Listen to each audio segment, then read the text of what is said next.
everyone knows that why square is bigger than rectangle. So I can prove that from just this, okay? So when we are building a square, usually the center will be actually contributing with the territory. So what we mean by square and rectangle is, for example, like this, okay? We use 16 stones for 16 points, right? So this is a theory, okay? So 16 points for 16 points, if it looks like a square, okay? If it looks like a square, then it is okay,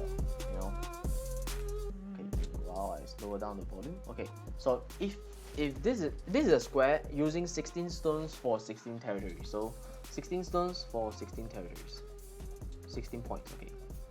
So for if I change it to rectangular, for example like this,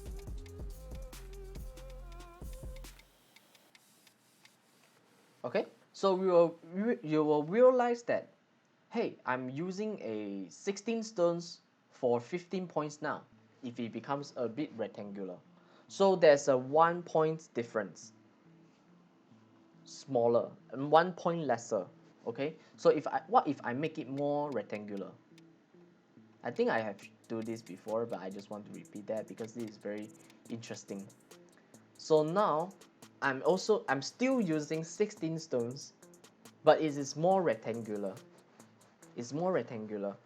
So now so using 16 stones, so it's 12 points now. So it's like few more points lesser.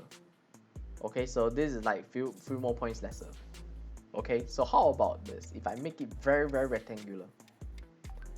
So that is the theory why they don't want you to play a second line, because second line territory is really small. It's too rectangular and too small.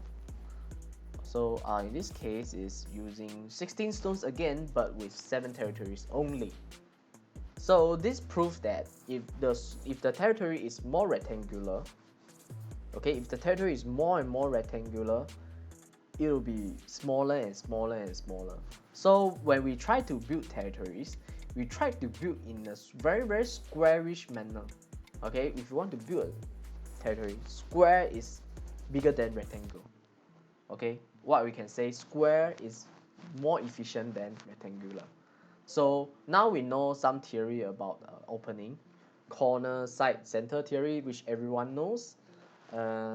Square, rectangle, square and rectangle theory, which now I think everyone should know as well, because square is always bigger than rectangle, or in this case. And also the 4 enclosure concept, know your weaknesses, how to protect them, how to attack opponents useless wall, or attack opponents territories. You can, right? So using 4 enclosure, you can do probably more, okay? But I will just say this small thing first, because this needs practice, okay? This needs a lot of practices.